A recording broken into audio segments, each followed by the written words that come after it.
우리가 이 표현을 많이 들었어요. 그죠? 연합된다. 주님과 연합된다. 근데 이 연합된다라는 것을 우리는 이야기는 할 수 있는데 이게 뭔지 이 개념을 우리가 정확히 모르면 이 신앙이 모호해지는 거예요. 뭐가 연합이지? 내가 주님을 품고 있는 것인가? 주님이 나를 품고 있는 것인가? 그럼 주님과 동행하는 것인가? 그 주님과 동행하는 의미가 무엇인가? 이 부분에 대해서 우리가 명확하게 하지 않으면 신앙이 굉장히 많이 우리에게는 심지가 굳어지지 못하는 일들이 벌어진다라는 거죠. 저는 개인적으로 신앙생활을 하면서 교회가 그리고 예배가 그리고 말씀 연구가 이런 개념을 정확하게 해서 해석할 수 있는 그런 믿음의 여지를 품어줘야 한다라고 생각합니다. 주님 믿으면 복 받습니다라고 얘기할 게 중요한 게 아니라 왜 복을 받고 어떻게 복을 받는 것인지 그리고 무엇이 복인지를 우리가 명확하게 알려줘야만 그것이 진정한 믿음으로 가는 그런 모습인 거죠. 그래서 내가 그것을 내 인생 가운데 하나님이 해석해 나가는 거라고 생각합니다. 성도들이 어떻게 예수 그리스도와 연합하여 구원의 확신을 가지고 있는가? 우리가 천국 간다라는 것을 믿는 것을 우리가 믿음으로 그냥 생각으로 믿는 것이 아니라 삶으로 살아내야 되는데 과연 그것이 정말 무엇인가 우리가 확인할 줄 알아야 되는 거예요. 그래서 그리스도와 연합하여 성화의 완성을 통해서 성경은 우리에게 최후 승리를 약속해 주셨는데 그것이 무엇인지 그리고 우리는 어떻게 살아가야 되는지를 우리가 이 시간 확실하게 다루고 그리고 마음속에 각인되어질 수 있기를 주님의 이름으로 소망합니다. 오늘 말씀은 구원받은 우리는 이제는 더 이상 혼자가 아니라는 거예요. 언제 가장 힘들어 하십니까? 내 옆에 있는 가장 믿을 만한 사람이 내 마음을 몰라줄 때 그리고 그 사람이 곁에 없을 때 우리는 혼자라고 외로움을 느끼는 거예요. 다 필요 없다라고도 생각을 하지요.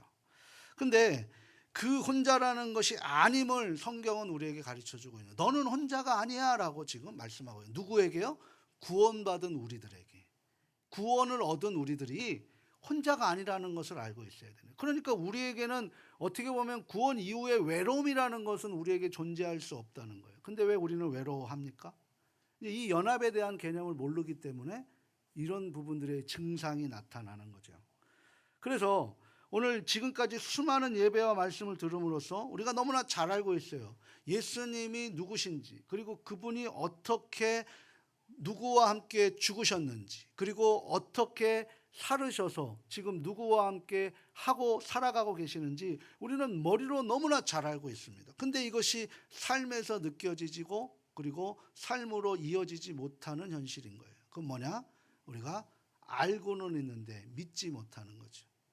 믿어야 되면 믿음으로 나아가는데 믿지 못하는 거예요. 자 보세요. 이게 물입니다. 이게 물인 건 다 알아요. 근데 이 물에 먹으면 죽는다라는 것, 이게 먹으면 죽지 않는다라는 것, 그걸 알아야만 이 물을 마실 수 있다는 거예요.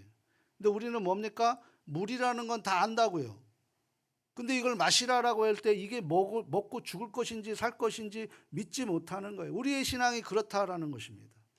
그렇게 생각하지 않습니까? 예수를 믿고 우리가 왜 외로워합니까? 연합이라는 개념을 모르기 때문인 거죠. 거기에 거듭난 자녀들 우리는 어떤 신분으로 확인이 된 거예요? 이제 죄의 종이 아니에요. 천국 가는 그런 죽을 존재가 아니란 말이에요. 예수 믿으셨습니까? 예수님이 내 구주이신 줄 믿으십니까? 그렇다면 이제 우리는 구원을 받았고 구원의 선물을 받았고 그러면 우리의 신분은 이제 죄의 신분이 아니라 죄인의 신분이 아니라 이제 하나님의 자녀가 된 줄 믿으시기 바랍니다. 하나님의 자녀가 됐다라면 이제는 우리의 신분은 아버지의 아들이 되고 아버지의 딸이 된 거예요. 그래서 오늘 말씀의 제목처럼 예수 그리스도와 연합된 삶이 무엇인가? 내가 이제 하나님의 자녀로 살았으면 이제 나는 어떤 삶을 살아가야 될 것인가를 우리가 확인해야 될 줄 믿습니다. 그래서 오늘 하나님의 사랑과 예수님의 은혜로 구원받은 우리에게 정말 중요한 것은 연합이라는 거죠. 연합. 근데 성경이 이 왜 연합을 강조하는 것일까? 그것은 바로 이 부분이기 때문입니다. 구원받은 나는 더 이상 내가 아니라 예수 그리스도이신 줄 믿으시기 바랍니다. 내 안에 예수님이 존재하는 게 아니라 구원받은 나는 이제 더 이상 내가 아니라 예수 그리스도로 살아가는 거예요. 예수님이 누구십니까? 하나님의 아들이에요. 예수님이 우리에게 그 아들 되심을 이어주셨단 말이죠. 그럼 우리는 하나님의 자녀입니까? 자녀가 아닙니까? 하나님의 자녀입니다. 자녀를 버리는 그런 부모 있어요? 세상이 지금 악해져 가고 있으니까 자녀를 버린다고 하지만 자녀를 버리는 부모는 없단 말이에요. 지금 이게 하나님이 우리에게 주시는 하나님의 위대하신 말씀이라는 거예요. 저와 여러분은 버려짐이 아니라 끌어안으심으로 하나님께서 우리를 이끌어 주시는 줄 믿습니다. 당당하셔야 됩니다. 그래서 이제부터 구원받은 우리는 그때서부터 죄인인 나로 보는 것이 아니라 그리스도로 보고 계시는 거예요. 저와 여러분을 그리스도로 보고 계시는 거라는 거죠. 그러니까 이전의 잘못은 다 지나간 거예요. 우리는 언제의 잘못을 체크합니까? 이후에 나는 정말 그리스도로 살아가느냐를 지금 잘잘못을 하나님이 따지고 계신다는 거죠. 나를 나의 가치와 조건으로 대하시는 것이 아니란 말입니다. 성자 예수님, 성부 하나님의 관계로서 우리를 대하시기 때문에 그리스도께서 나의 의가 되셨다라고 성경은 거듭 계속적으로 강조하고 있다는 이 믿음을 우리가 마음속에 새기시기를 바랍니다. 그러므로 우리가 한 걸음 더 나아가 그리스도께서 나의 죄를 속량하시고 나를 구원해 주셨고 이제 그리스도와 내가 연합되었다라는 이 사실을 오늘 우리는 이 현실 속에서 어떻게 살아가야 되는 거예요. 그 구원을 완성해 나가는 거예요. 자, 이제 잃어버린 아버지를 찾았어요. 그래서 나는 이제 나의 신분이 아버지의 아들이었구나라는 것을 되찾았단 말이에요. 그러면 이제 그때 이후에 어떻게 돼야 되는 거예요? 그러면 이제 그 아버지가 원하시는 삶을 살아내는 것이 효자이지 않을까요? 아버지의 속을 썩이는 사람이 불효자 아닙니까? 이 두 개밖에 없다는 거예요. 지금 결론적으로 얘기하면. 저와 여러분은 이 땅에 불효자로 살아갈 것인지 효자로 살아갈 것인지 그 인생을 살아가는 거예요. 그것이 바로 구원받은 이후에 하나님과 우리의 관계를 지금 설명하고 있는 것이고, 그렇게 하나님 앞에 효자로 살아가는 사람들을 우리는 신학적 용어로 성화, sanctification이라고 하는 거예요. 거룩한 삶이라는 거죠. 하나님이 기뻐하시는 삶. 그 성화의 삶을 살아갈 때 하나님이 기뻐하신다고, 영화 받으신다라고, 영화롭게 되는 존재가 우리가 된다는 거예요. 그 누구예요? 세상 사람들이 아니라 구원받은 우리가. 그걸 세상 속에 소금과 빛의 역할을 살아내는 것이 그리스도의 신분이고 우리의 사명입니다. 이 사명을 붙드는 것이지 직분이 자격이 돼서 직분돼요? 목사가 자격이 돼서 이 자리에 있습니까? 아닙니다. 이 자격은 언제든지 하나님께서 치울 수 있는 거예요. 왜? 그 감당하지 못하면 자격은 치워지는 거죠.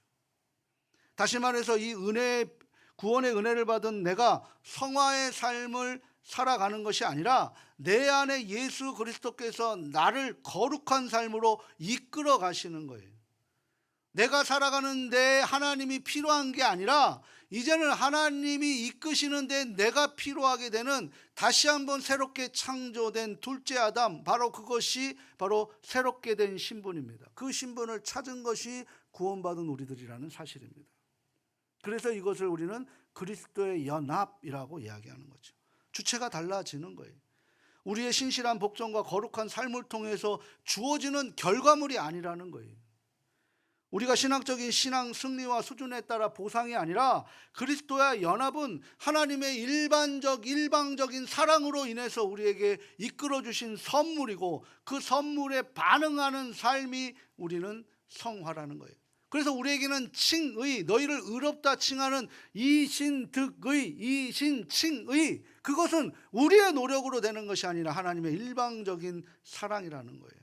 그걸로 인해 우리를 의인으로, 하나님의 자녀로 하나님께서 이끌어 주셨고, 그럼 그렇게 의인된 우리가 살아가는 삶이 바로 성화라는 거예요. 그래서 우리는 그 성화, 바로 구원받은 책임을 가지고 살아가는 존재들이 바로 사명자라는 거죠. 그걸 잃어버리면 우리는 사명을 감당할 수 없다는 거예요. 바로 이것이 그리스도의 연합이라는 것입니다. 그러니까 이 그리스도의 연합은 서두에서 말씀드렸듯이 우리의 신앙을 평가할 때 나의 나된 것을 평가하지 말고 그리스도 안에 있는 나로서 나를 평가해야 된다는 거죠. 나는 지금 그리스도로 살아가고 있느냐라는 거예요. 지금 그 말씀 여러분과 저에게 지금 하나님이 질문하고 있는 거예요. 내가 너희에게 일방적인 사랑을 주어서 나는 너희를 하나님의 자녀로 삼았고 내 자녀로 삼았는데 너희들은 어떤 생각으로 살아가고 있느냐? 여전히 하나님 앞에 잘못하면 벌받고 잘하면 칭찬받는 그런 조건적인 사랑으로 살아가고 있느냐? 아니면 내게 주신 하나님의 그 신분을 통해서 내가 아버지를 기쁘시게 하는 것이 나의 만족으로 나의 기쁨으로 여기며 살아가고 있느냐? 그것이 안 됐을 때 나는 그것 때문에 실망하고 있느냐? 이것을 지금 묻고 계신다라는 사실입니다. 이걸 모른다면 그리스도와 연합의 의미를 모르는 거예요.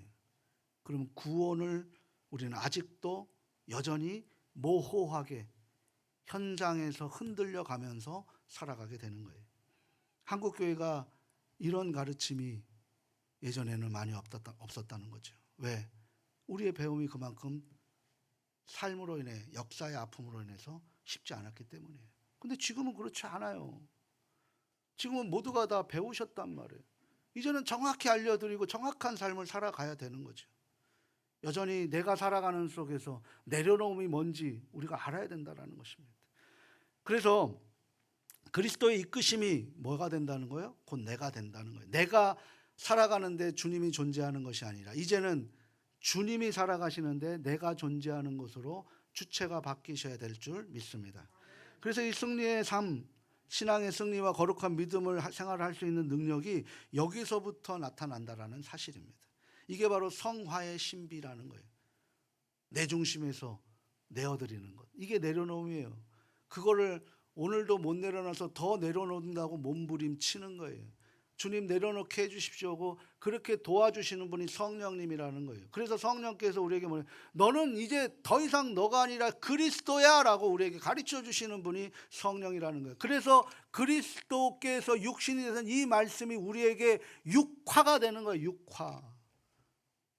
삶으로 녹여지는 거예요. 그게 로마서 12장 1절의 말씀대로 거룩한 우리의 몸으로 거룩한 산재물이 되어라 라고 이야기하는 거예요. 그래서 우리는 살아있는 영으로서 살아가는 존재인 줄 믿습니다. 이게 바로 그리스도와 연합의 의미라는 것입니다. 이게 성화이죠. 그래서 오늘 율법에 대한 신실한 복종, 이 그리스도와의 연합에 대한 결과이며 그리스도 연합에 대한 열매인 것입니다. 이 부분을 몇 번이나 반복해서 확인했듯이 우리가 이 성경 속에 이것을 많이 확인할 수 있었어요. 대표적인 예로 로마서 7장과 8장에 아주 기가 막힌 대조를 사도 바울이 지금 그것을 기록하고 있는데요. 먼저 우리가 한번 확인해 봅니다. 로마서 8장 3절과 4절이죠. 이해를 돕기 위해 오늘은 세 번역으로 제가 준비했습니다. 같이 한번 읽어보도록 합니다. 육신으로 말미암아 율법이 미약해져서 해낼 수 없었던 그 일을 하나님께서 해결하셨습니다. 곧 하나님께서는 자기의 아들을 죄된 육신을 지닌 모습으로 보내셔서 죄를 없애시려고 그 육신에다 죄의 선고를 내리셨습니다.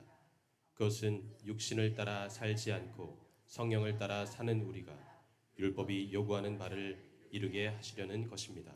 아멘. 그러니까 지금 여기에서는 율법을 지킬 수 없는 이유를 말씀해 주셨어요. 여기서 육신이라는 것은 우리의 이 물리적인 몸을 넘어서 뭘 얘기하는 거예요? 하나님 필요 없는 존재. 그러니까 뭐예요? 자기만이 전부로 알고 자기중심적으로 살아가는 인생을 지금 이야기하는데 그 인생에는 율법을 지킬 수 있다 없다? 없다는 거예요. 그래서 예수님께서 이 땅에 우리의 죄를 내가 그 죄를 졌는데 내가 반드시 죽는다라고 해서 선악을 알게 하는 나무의 열매를 따먹었는데도 불구하고 그 죄의 책임을 우리에게 묻지 않으시고 직접 감내하셔서 그 죄의 책임을 직접 감내하시고 그 공의의 심판으로 버리기까지 하시는 아사셀 염소가 되게 하셔서 바로 그 모습으로 우리를 살려내신 거란 말이에요. 그래서 그것을 우리는 이중정가라는 신학적 용어를 갖고 있어요. 주님은 우리에게 의의 옷을 입혀주셨고 하나님의 자녀의 옷을 입혀주셨고 바로 주님은 우리의 옷을 입고 스스로 버림당하셨던 그것이 바로 하나님의 사랑이라는 것입니다. 그것으로 인해 우리는 더 이상 이제 내 인생 살아가는 것이 아니라 나는 죽고 내 안에 예수로 살아간다라는 바울의 고백이, 그것이 단순히 바울의 고백으로 끝나는 것이 아니라 저와 여러분들의 고백으로 이어져야 될 줄 믿습니다. 더 이상 이제 예수를, 내가 원하는 인생 가운데 예수를 끄집어들이는 것이 아니라 하나님이 원하시는 인생에 내가 주님 중심으로 살아가는 인생이 바로 구원받은 인생의 여정이 된다라는 사실을 오늘 이야기하고 있는 거예요. 그래서 육신을 따라 살지 않고 성령을 따라 사는 거예요. 그게 바로 율법이 요구하는 바를 이루게 하시려는 하나님의 메시지인 줄 믿습니다.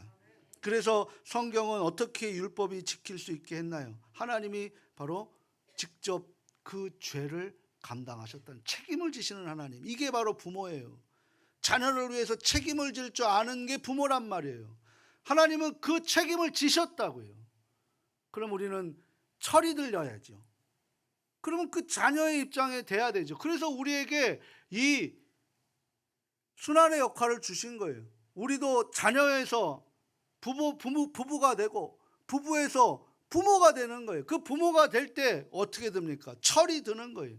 아버지의 마음, 어머니의 마음을 알게 되는 거죠. 내 자식 때문에. 그 모습으로 내가 저런 삶을 살았구나라고 철들 때, 그때 비로소 우리는 효자의 삶을 살아가는 거예요. 아무리 얘기를 해도 이 원리는 깨지지 않는다는 거죠. 그래서 어떻게 보면 교회는 어른들의 모임이라고도 할 수 있어요. 누가 빨리 철들 수도 있죠, 젊은 층에서. 근데 그게 지속이 되는 게 신앙인데, 지키는 것이 신앙인데, 그걸 지키지 못하니 교회는 점점 철든 사람들의 모임이라고 할 수 있는 거죠. 그때 하나님이 우리에게 은혜 주시는 거예요. 그곳에 올 수 있도록 우리에게 기도하게 만들어 주시는 게 중보기도라고요. 그래서 하나님께 쓰임 받는 사람은 내 기도하지 않아요. 중보기도하는 거예요. 그 영혼들을 위해서 기도할 때 그 사람이 기도하지 못하고 있으니 내가 기도하게 하나님이 나에게 그 아픔을 주시는 거예요. 그런데 우리는 어떻습니까? 그 아픔을 내 아픔으로, 내 벌로 생각하고 여기에서 계속 맴돌고 있으니 그게 이루어지냐는 거죠. 알 수가 없는 거예요. 그러니 어떻게 알 수 없으니 하나님 앞에 불평하고 불만할 수밖에 없는 거죠. 그리스도로 살아가셔야 되는데 여전히 나로 살아가는 거예요, 나로. 그러니 그렇게 주신 아픔이 여전히 내 아픔으로 그냥 그걸로 끝내버리니 그것으로 인해 하나님의 뜻이 실현되지 못하고 그 상처 때문에 여전히 평생 가지고 가는 거예요. 그런데 우리에게 하나님이 상처 주신 이유는 무엇입니까? 치유자가 되기 위해서 우리에게 그 아픔을 감내하신 거예요. 예수님께서 우리의 참한 고통, 엄청난 고통보다 더 그것을 이루고 그것을 몸소 깨닫고 그것을 몸소 이끌고 가셨단 말입니다. 그래서 우리 주님 앞에 어떤 아픔도 이야기할 수 없는 거예요. 주님의 아픔이 아시니까, 우리의 마음을 아시니까 그리스도로 살아가시길 바랍니다.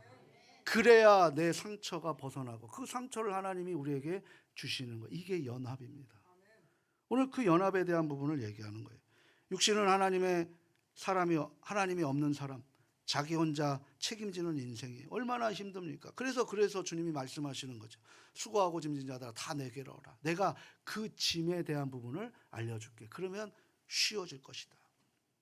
그게 바로 나는 죽고 내 안에 예수로 살아가는 그런 고백인 거죠.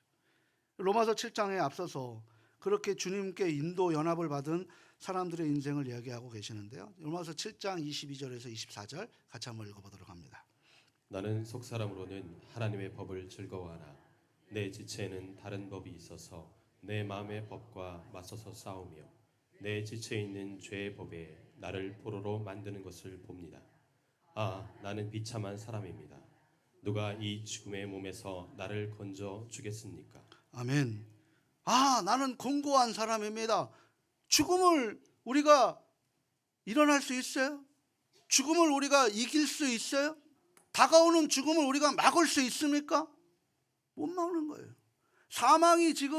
사망이라는 것이 우리를 지금 묶고 있는 거, 이게 지금 그 얘기예요. 나는 죽음의 몸에 나를 누가 건져낼 수 있느냐? 그 죽음은 대신해야 되는 거예요. 누구만 할 수 있어요? 부모만 할 수 있는 거예요. 자식 앞세워서 그 부모의 마음이 얼마나 찢어집니까? 자식 죽는 자리에 자기가 죽겠다고 나서는 게 부모예요. 모원단장 뭔지 아세요? 원숭이 엄마가 그 자녀 원숭이가 끌려가는데 그 끌려가는 걸 잡으려고 가다가 나중에 죽어서 배를 갈랐더니 모든 장기가 다 끊어졌다라는 거예요. 그런 마음으로 있는 게 바로 주님의 사랑입니다. 그래서 그렇게 살아난 사람들이 저와 여러분이에요. 여전히 우리는 나를 위해서 예수가 존재하는 것으로 살아간다면 이 연합은 의미가 없다는 거예요. 연합은 비참한 사람이구나, 육신에 공고한 사람이구나, 육신에 속한 사람, 이것을 어떻게 우리가 이 죄의 법 아래에서 어떻게 해결할 수 있는가 사로잡혔다는 거예요. 그러므로 죄인이었을 때 인간은 율법을 지킬 마음을 가진다는 것은 선택권이 우리에게 없다는 거예요. 죄의 법 아래에 사로잡혀 있어서 그 권한을 빼앗겨 버렸다는 거예요. 그래서 우리는 언제든지 원하지 않는 죄를 짓고 후회하는 것이죠. 한번 생각해 보십시오. 이번 일주일 동안 여러분 계획대로 되신 분 계십니까? 내가 계획한다고 계획대로 다 이루어지십니까? 그래서 다 만족하십니까? 아쉽잖아요. 후회 있잖아요. 그리고 내가 계획된 대로 안 되는 거잖아요. 왜? 죄인들의 선택이 나에게 있는 것이 아니라 그 권한을 빼앗겨 버렸기 때문에 후회하는 삶을 살아가게 되는 거예요. 그래서 로마서 8장은 이렇게 말씀하고 계세요. 우리 8장 1절에서 2절 같이 한번 읽어보도록 합니다. 그러므로 그리스도 예수 안에 있는 사람들은 정죄를 받지 않습니다. 그것은 그리스도 예수 안에서 생명을 누리게 하는 성령의 법이 당신을 죄와 죽음의 법에서 해방하여 주었기 때문입니다. 아멘. 그러니까 이 구원이라는 것은 뭐냐면 이 죄의 영역에서 하나님의 은혜 안에로 있는 거예요. 그래서 예수 그리스도 안에 머무는 것이 은혜입니다. 은혜를 왜 찾으십니까? 지금 은혜 안에 머무시는데 어떤 은혜를 찾으시는 거예요? 찾을 수 있는 것이 은혜가 아니라 이미 머무는 것을 확인하는 것이 은혜입니다. 그래서 은혜 위에 은총이라라 라고 바울이 얘기한 것입니다. 그래서 예수 그리스도께서 내가 죄를 짓고 싶어도 이제는 그리스도 안에 있기 때문에 그분으로 살아가기 때문에 그 의와 거룩함으로 죄를 지을 수 없게 된 것이 구원의 상태이고 그 상태를 유지하는 것이 성화라는 거예요. 정리하면 구원이란 구원받기 전에 죄가 왕노릇했듯이 구원받은 이후에는 그리스도께서 왕노릇하게 되는 거예요. 우리는 그렇게 만들어지는 거예요. 내가 주인으로 살아가는 건 없어요. 그렇게 유혹하는 것이죠. 한번 보십시오. 우리가 선택하는 것이 보암직하고 먹음직하고 탐스러운 것인데 그것이 소돔과 고모라는 것을 알 수 있습니까? 없어요. 우리가 선택하는 것이 죽음이라면 그거 어떻게 하실 거예요? 근데 주님은 그렇게 만들지 않는다니까요. 왜? 하나님의 자녀이니까. 어떻게든 끌고 가는 거예요. 그게 모질 수도 있고 아플 수도 있고 평생 그 아픔을 간직할 수도 있는 거예요. 왜 아픔을 간직하느냐? 나를 위한 징벌이 아니라 그 아파하는 사람이 있다는 것을 내가 인식하기 위해서 그것을 받들어야 되는 거죠. 그래서 그리스도의 연합이라는 것은 내가 지금 아파요. 답답하단 말이에요. 그런데 그 답답함이 그리스도로 생각한다면 누가 답답한 사람이 보일 거란 말이에요. 그에게 다가가 손을 내밀라는 것이 중보기도라는 거죠. 그런데 우리는 어떻습니까? 여전히 답답하면 내가 왜 그러지? 나는 뭐 때문에 그러지? 나는 뭐가 잘못해서 그러지? 그러다 보면 어느 순간 어떻게 되는 줄 아십니까? 하나님을 피하게 되는 거죠. 이게 죄인의 습성이라는 거예요. 주체가 달라지는 거죠. 주체를 바꿔야 됩니다. 이게 변화예요. 구원받은 이후에 우리의 변화된 삶을 살아가야 된다는 거죠. 우리는 이런 오해들을 많이 해요. 내 안에 겉사람과 속사람이 싸우는 영적 전쟁이다. 뭐 맞는 말이에요. 틀린 말 아닙니다. 근데 물론 이것도 이 표현에서 내가 지금 성령과 사탄과 싸우고 있다. 말도 안 되는 소리라는 거죠. 어떻게 우리가 성령과 사탄과 싸울 수 있어요? 뭘로? 무슨 능력으로? 이 개념은 우리가 실패는 그리스도가 없을 때 모든 인간은 죄의 노예가 될 수밖에 없다는 거예요. 그래서 우리가 다시 그리스도로 바라보자. 이게 뭐예요? 그게 구원인데 바라보자라는 것은 이제 내 삶이 아니라 주님께 내 삶을 내어드리는 게 바로 변화이고 구원의 모습인 줄 믿습니다. 이게 회개라는 거예요. 회개. 근데 우리 그렇잖아요. 회개할 때 내가 누구를 상처를 줬어. 근데 그 상처 때문에 내가 불편한 거예요. 그걸 캥기는 거예요. 기도하는데 막 하나님 불편해하는 거. 그럼 우리 어떻게 기도합니까? 하나님 내 이 죄사함에서 날 용서해 주십시오라고 얘기하는 거예요. 그 사람은 지금 상처받아 죽어가고 있는데도 불구하고 나는 그냥 내 마음으로 그거 떨어뜨려 달라고 하면서 그게 회개라고 우리는 눈물 뿌리고 기도하고 있지는 않느냐라는 거죠. 그건 회개 아닙니다. 그건 욕심의 모습이에요. 회개는 1907년 한국교회가 부흥할 때 어떻게 했는 줄 아십니까? 그 아파하는 사람에게 가서 신분을 고하고 양반이 하인의 그 마음을 성령께서 나에게 주셔서 그것을 기억나게 하셔서 내가 신분이 높음에도 불구하고 하인 앞에 무릎 꿇고 용서를 구하는 게 바로 그것이 속번제란 말입니다. 하나님 앞에 속죄제를 드릴 때 속번제가 같이 이어진다라는 거예요. 이게 레위기의 하나님의 음성이고 예배의 전형입니다. 하나님 사랑과 이웃 사랑이 같이 일어나는 거예요. 이것이 일어나지 않고서는 우리가 이 땅에 무슨 세상과 소금의 빛과 역할을 감당하며 그리스도의 연합된 삶을 살아간다라고 자신할 수 있겠습니까? 그냥 죽어서 가는 천국, 그것을 주님께서 이야기하시려고 주님이 이곳에 직접 오셔서 저와 여러분에게 그 죽음에 면하고 그 참혹한 십자가의 길을 가셨다고 생각하십니까? 오늘 우리 장로님 기도해 주시는 전지 전제 전능하신 하나님 아버지께서 그게 아니라는 거죠. 우린 성경을 제대로 봐야 됩니다. 하루를 살아도 신앙을 제대로 믿어야 되는 것이죠. 내가 오늘 그리스도로 살아가느냐 아니면 나로 살아가느냐, 이 싸움이라는 거죠. 그래서 우리는 그 싸움에서 내가 할 수 없기 때문에 오늘도 성령 충만함의 은혜를 간절히 구하면서 주님 앞에 그 은혜를 구하고 또 구하고 또 구하고 또 구하는 거예요. 그러면서도 우리가 그거를 쉽게 놓치지 못하고 있을 때, 애통할 때 괜찮아, 내가 이겨, 내가 책임질게. 다윗이 어떻게 골리앗 앞에 나갔어요? 아버지 계시니까 나간 거예요. 믿음으로 나간 거예요. 그 믿음 없으면 이 물 못 마십니다. 그 앞에 나갈 수 없는 거예요. 여러분 세상 속에 어떻게 나가시려고 합니까? 하나님이 아버지라는 사실을 믿으시고 나가시길 바랍니다. 당당한 거예요. 요한복음 11장 25절 20장 15절 11절 나는 죽어도 살겠고 죽어도 영원히 죽지 않는다라고, 죽어도 영원히 죽지 않는다라고 말씀하셨어요.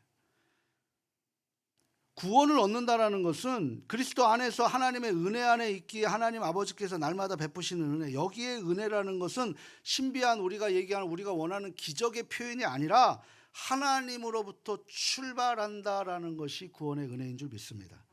최후의 승리로 이끌어가는 거예요. 그래서 성경을 뭐라고 얘기하냐면 언약이라고 그래요. 언약은 뭐예요? 하나님의 약속이에요. 말씀의 약속. 그래서 새롭게 해주신 말씀이 바로 신약 뉴 테스트먼트라고 하는 거죠. 하나님의 그 약속 붙들고 살아가는 저와 여러분 되는 줄 믿습니다. 자, 그러면 오늘 정리를 하겠는데요. 그럼 우리는 어떻게 해야 됩니까? 이 자격 없는데 한번 보세요. 마가복음 10장에 보게 되면 17절에서 27절에 이런 표현이 있어요. 어떤 사람이 주님께 옵니다. 선생님, 어떻게 해야만 영생 구원을 얻을 수 있습니까? 라고 그렇게 묻는 부자 청년이라고 하는 그 사람이 나타납니다. 그때 주님이 뭐라고 합니까? 계명을 다 지켜라. 다 지켰습니다. 저 살인하지 않았습니다.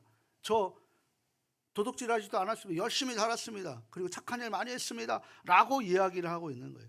그러니 이제 자격이 되겠습니까? 라고 지금 묻고 있는 거예요. 그때 주님이 말씀하시는 거죠. 아직 너에게 부족한 것이 있다. 내가 가서 가진 재산을 다 팔아서 가난한 사람들에게 나눠주어라. 그러면 그 보화를, 하늘의 보화를 차지하게 될 것이다. 그리고 와서 나를 따르라 라고 얘기하는 거예요. 지금 이 사람은 구원에 대한 이야기를 하고 있는데 지금 예수님은 뭔 얘기하고 있는 거예요? 제자에 대한 이야기를 하고 있는 거죠. 자기는 자기의 삶을 이어가기 위해서 목적을 갖고 있는데 지금 주님은 너의 삶이 아니라 내 제자로 살아가라 라고 얘기할 때 그것에 울상을 지며 근심하며 떠났다라고 얘기하는 거예요. 그러면 이 말씀을 우리는 어떻게 해석합니까? 이 말씀을 이렇게 해석해. 많은 부자가 천국 들어가는 것 힘들다. 낙타가 바늘귀 들어가는 것보다 더 어렵다. 그러면 그리스도인들은 다 부자 되면 안 됩니까? 그런 얘기로 지금 말씀하시는 게 아니란 말이에요. 출발서부터 틀렸다라는 것을 말씀해 주고 있는 거예요. 출발서부터. 구원에 대한 부분이 네가 무엇을 해야만 얻을 수 있는 조건이 아니다라는 것을 말씀해 주고 있는 거란 말입니다. 이 질문은 조건과 자격을 제시할 수 없다는 거예요. 그때 주님이 말씀하시는 거예요. 약점을 딱 하셔서 한번 해봐라 라는 거죠. 이스라엘 백성들이 사무엘에게 찾아와서, 우리 지난 주간 같이 했잖아요. 사무엘에게 찾아와서 우리 왕 주십시오. 왕 없으니까 우리가 힘들어지는 것입니다. 그 사무엘이 막 펑펑 울면서 하나님 앞에 하소연할 때, 왜 네가 울어? 내가 울어야 될 것인데. 그런데 해보라 그래. 그 대신 그 말미가 어떻게 되는지 분명히 알려줘라. 그럼에도 하려고 그렇게 결정하겠느냐라고 할 때 그들이 뭐라고 얘기했어요? 에이 설마 그러겠어요? 왕 세워주십시오라고 해서 그 이스라엘이라는 그 나라가 2000년 동안 나라 없이 유리했던 그런 모습이 무슨 자랑거리라고 이스라엘 하나님과 사람을 겨루어 이겼다라고 그 뜻을 붙들고 있냐라는 거죠. 아니라는 거예요. 한번 해봐라 라고 얘기하는 것입니다. 너희들이 구원을 얻으려고 몸부림쳐서 한번 해봐라. 오늘 여기에서 하나님의 은혜를 붙들고 내가 천국 가기 위해서 너희들을 예배 드려봐라. 그게 천국으로 인도하는 길이 되는지 말씀하고 있는 거예요. 방법론부터 틀렸다는 거죠. 너희들이 조건을 만들어서 천국에 들어가는 그런 곳이 아니다. 오히려 그런 것으로 생각한다면 낙타가 바늘귀 들어가는 게 더 쉽다라고 이야기하시는 말씀이 바로 오늘 주님께서 마가복음 10장에서 하신 말씀이라는 것입니다. 사실은 기독교 신앙은 은혜를 놓치고 정성으로 오해하시면 안 돼요. 은혜를 알고 나서 그 은혜에 비추어서 정성이 일어나야지, 내가 정성껏 기도한다고 해서 하나님이 들어주시는 그런 종교가 아니란 말입니다. 은혜를 알지 못하면 정성이 헛된 정성이 되어버린다는 거예요. 은혜를 내가 정성으로 얻을 수 있다면 그것은 은혜가 아니라 이미 훈장인 것이죠. 내가 노력한 대가를 얻는 거예요. 기독교는 하나님이 우리에게 일방적인 사랑을 주신 것이지, 우리가 무엇을 해서 너희들이 기뻐해서 하나님이 우리에게 차별적으로 주시는 은혜가 아니란 말이에요. 그런 사랑이 아니란 말이에요. 하나님은 공평하신 하나님이라고 했잖아요. 내가 못나든 잘나든, 내가 부끄러워서 내가 여전히 세상 끝날까지 하나님 아버지 앞에 불효자로 살아가든 효자로 살아가든, 로마서 8장에서 그 사랑은 내가 절대 끊지 않을 것이다 라고 말씀하신다는 거예요. 그럼 우리는 어떤 삶을 사셔야 됩니까? 그리스도로 살아가신다라는 것, 연합이라는 것, 그것은 무엇입니까? 바로 불효자가 아닌 효자로 살아가려고 몸부림치는 것. 내 지금 아픔과 어려움과 고난, 이것이 이전에 나의 결과물로 주신 것이 아니라 예수를 믿지 못하고 구원받지 못한 사람들의 아픔이 있을 때 내가 그 사람들 위해 기도하는 사람들이 있을 거 아니에요. 오늘 이번 주도 한 분하고 이 얘기했어요. 이 얘기. 여전히 자기 안에 머물러 있어요. 그게 아니다라고 얘기를 해도 스스로 정의를 내리는데도 똑같은 이야기를 반복해서 하셔요. 그리고 그것이라고 또 알고 계세요. 근데 그게 아니라고 얘기를 해도 나중에는 그걸 아셨단 말이에요. 지금 우리에게 주시는 아픔이, 그 아픔이 나의 죄의 결과물로 주신 징벌이 아니라고요. 여러분들의 아픔이 그런 아픔이 아니란 말이에요. 그 아픔은 지금 내가 사랑하고 기도하는 대상들에게 그 아픔이 있는 사람들이 있는데 그 사람들이 하나님 앞에 기도하지 못하고 있으니 대신 네가 기도해라라고 우리에게 그 아픔을 주시는, 이게 중보자의 삶이라는 것입니다. 이게 그리스도의 연합이에요. 그런 삶으로 살아가라는 거예요. 그런데 여전히 우리는 내 상처를 바라보고 나만 바라보고 있는 모습들이 있다는 거죠. 이건 연합이 아니라는 거예요. 하나님은 이런 연합이 아니라 그리스도로 살아가는 모습. 제가 이 말씀하면서 웃으시는 분들 몇 분 계실 거예요. 찔리니까. 사랑하고 소중하고 존경하는 가족 여러분, 준비한 건 많은데 오늘 시간 관계상 어쩔 수 없이 끊어야 되는 부분입니다. 오늘 이건 우리 확실히 알아야 됩니다. 칭의 구원은 하나님의 일방적인 은혜의 사랑입니다. 믿으시길 바랍니다. 그리고 우리는 이제 더 이상 내 인생 살아가는 것이 아니라 그리스도의 인생을 살아가는, 이게 연합이라고 했습니다. 그럼 우리는 이제 두 가지만 있어요. 하나님 기뻐하시는, 하나님이 자랑하시는 그런 효자로 살아가시는지, 아니면 아이고 저는 어떡하냐 라고 하는 불효자로 살아가시는지. 아픈 손가락 있다고 아픈 손가락을 도려내는 사람이 있습니까? 없어요. 그 아픈 손가락 때문에 모든 신경이 거기 집중하고 있는 거예요. 근데 나중에 한번 생각해 보십시오. 나에게 집중했던 부분 때문에 세상 끝날까지 나만 집중해 달라고 얘기하는 불효자로 살아갈 때, 그게 바로 부끄러운 구원입니다. 우리 그런 구원 받지 마시고 그리스도로 살아가시면서 하나님께서 기뻐하시는 삶, 이제 더 이상 구원받은 저와 여러분이, 연합된 저와 여러분들이 아프고 힘든 것이 여러분들의 아프고 힘든 과거의 길이 아니라 이미 이전 것은 지나갔으니 이제 지금 아프고 힘든 것은 뭐예요? 그 아프고 힘든 헤매고 있는 사람들을 위해서 여러분들이 중보자 되라고, 그게 예수 그리스도의 이름으로 기도하는 것이지 않습니까? 그 삶을 살라고 우리에게 그 아픔을 주시고 계신다는 사실을 믿으시길 바랍니다. 그래서 하나님 앞에 효자로 살아가는 저와 여러분 다 되실 수 있기를 주님의 이름으로 축원합니다.